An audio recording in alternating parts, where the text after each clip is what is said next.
All right, guys. Smackdown ended, and I'll be completely honest with you off the rip. I made the mistake of getting comfortable while Smackdown was on, and I fell asleep. Now, I regained consciousness multiple times, and what I saw in my glimpses of being awake did not compel me to get up and stay awake for the thrilling action. None of it compelled me to actually try to stay awake. But I did go back and see some of what happened, so we'll talk about that. And I'll more than likely just talk more about other things rather than SmackDown. But overall, these go home shows, they just not hitting. They're just not hitting. I don't know if they just don't care, but I feel like there should be just like a little more. Now, all will be forgiven if SummerSlam ends up being great, but if it's not, it's gonna be rough. I'll tell you that much. So the Meech and BFAB match with Chelsea Green and Tiffany Stratton, I literally fell asleep halfway through this. I fell asleep, I think, after the first commercial break. They're matching gears. Tiffany and Green's look cool, right? It looked cool, but that's about it. That's about it. And oh yeah, so starting the show, it feels like Finn is like always starting the show. I feel like for the past 3 weeks, he's like been the first person on my screen. Which, hey, I rock with it because I feel like the last 3 weeks it's been matches and then this promo, and he's talking about wanting to get back to how it was in 2016 when he had the championship. He wants that opportunity, he wants that feeling again. Sammy comes out and basically, complains, but I like this Sammy promo because he calls Punk a hypocrite and says, "Oh yeah, like." He mentions the pipe bomb. He's like, congratulations, you're corporate guy number two. So I did like that touch. And I do like that they've made a very clear scene for who wants the WWE title.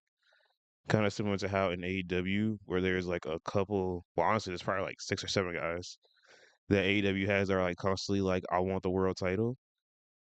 And this like 5-man group of Gunther, Sammy, Finn, Punk, Cody I think is a good group. And then whenever Randy Orton comes back, that's gonna add another layer to it. But I do like what they're doing. I will say that I was awake for that, but once the actual wrestling started, I fell asleep. Gunther tried to threaten Pierce. Nick Aldis came out. He got his Texas Cloverleaf submission in for a bit. You know, they got their little brawl going on. And there were some let's go Aldous chants going on after the altercation. So, I like that. I like that. I also watched the match from TNA because TNA uploaded like 4 hours of Magnus. Bleh. I always fucking do this. Cannot fucking talk at the beginning of the video. TNA uploaded a like 4 hour video of Magnus matches. That's a fucking tongue twister. And the first match was against Sting. And my girlfriend was watching like half of it with me. She's like, "Why is he wrestling an OG?" I'm like, "Cause OG was in TNA."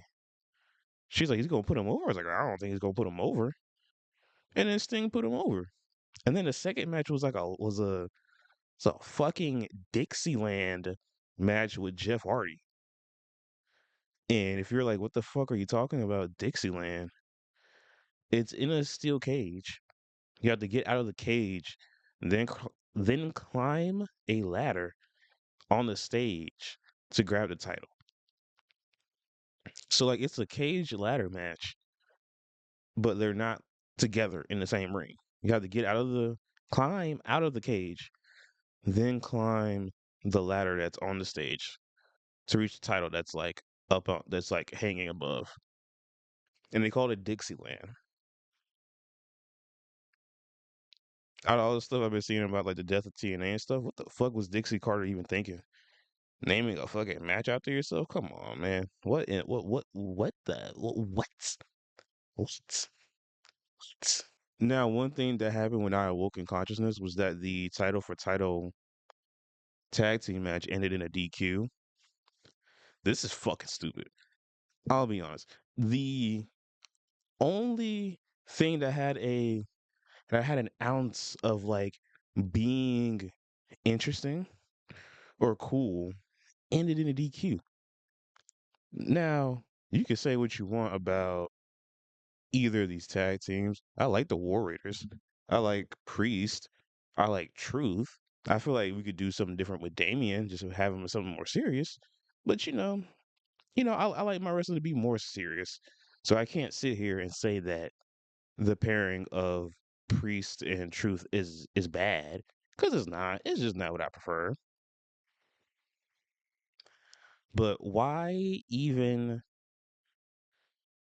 build? And that's another thing. They built in quotes built to this match over weeks of like the War Raiders like going up to them like, "Hey man, we want those titles, man. You talked to the GM yet, man? We want those titles." Like at least 2 different weeks of this, and then it ends in DQ. What was the point? I hate them advertising for stuff and then it doesn't follow through.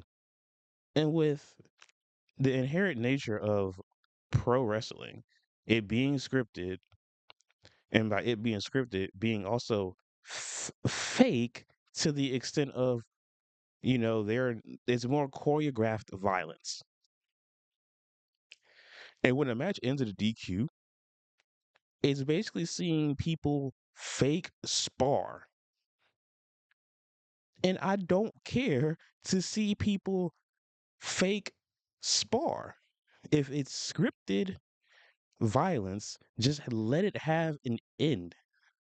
Now, there are some cases where a DQ is fine story wise, but in general, it's just a waste of time.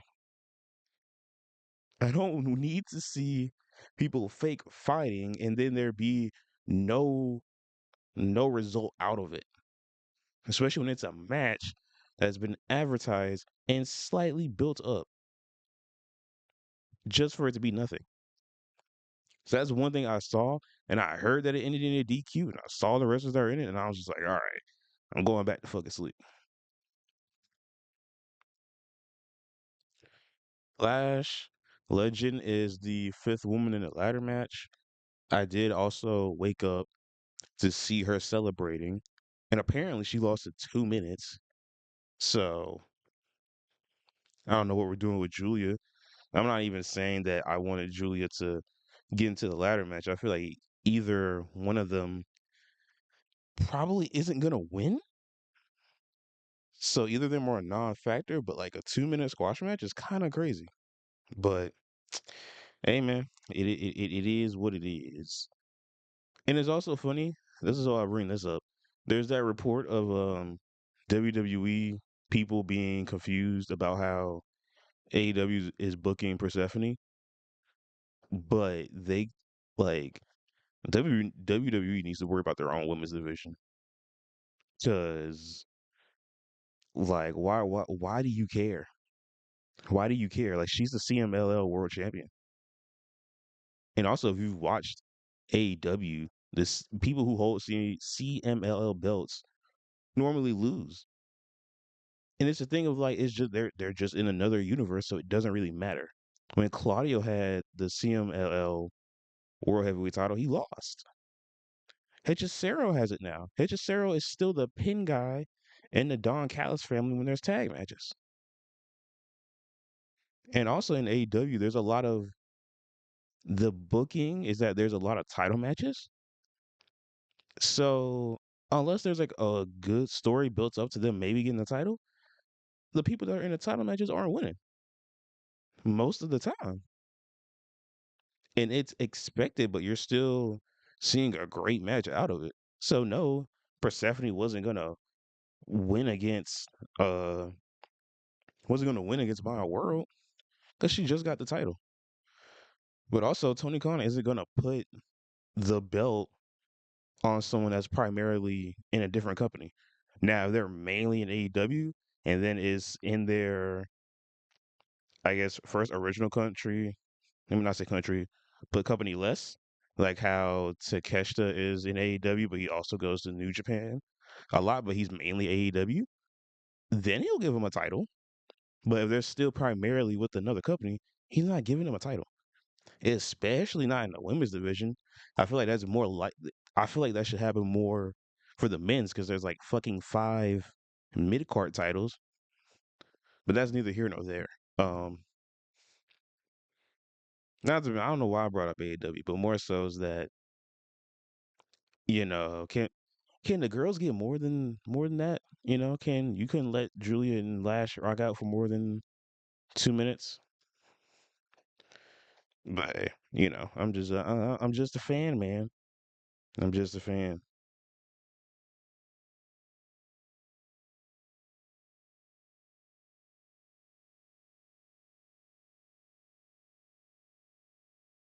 There's a AAA Cruiserweight Championship match. I might go back and watch this because I do like JD Madonna. I did not go back and watch this, but I like JD Madonna. I think that's probably a good match. But oh yeah, Baron Corbin and Trick Williams had a face to face. I think Baron Corbin's music is good. I also think that Corbin needs to have a match before the SummerSlam match because like I don't get with him specifically why you would forego doing Trick and Carmelo to instead do Baron Corbin and Trick. Because I feel like if anything, I my worry is that Corbin is gonna get like a super lukewarm to non-existent reaction at SummerSlam. And the only way to make sure that doesn't happen is to get him exposed more on SmackDown. And we just did a face to face. He needed a match. Like he needed a match. We didn't need this face to face. We needed a match so that, people can actually see him wrestle and get accustomed to how he is in the ring again. Because having him basically come in cold at a pay-per-view, at the second biggest pay-per-view, I'm not saying that he's not gonna do great, but I feel like optics wise, if him and Trick don't mesh well, and then him not having a reaction when he comes out, it's just not gonna be great, and it might backfire. And I do wish like I like Corbin, I do. I'm just a little bit worried that things are not gonna go too well. That's my only thing. Oh yeah, and fucking Mini Housens came out and attacked Dominic. Again, I don't like the AAA universe and the regular main roster WWE universe, completely different. Maybe there's not a ton of crossover, but like world champion of another promotion getting involved in this stuff, not my cup of tea. I just don't get it. So, and it is what it is. I think my hating session is done. I think I'm gonna go ahead and record SmackDown predictions. SmackDown predictions? Summer Slam predictions as this is uploading. So then you'll have SummerSlam predictions in the morning tomorrow. You can watch that, and then we will be here for SummerSlam reactions. So I'll see you guys then.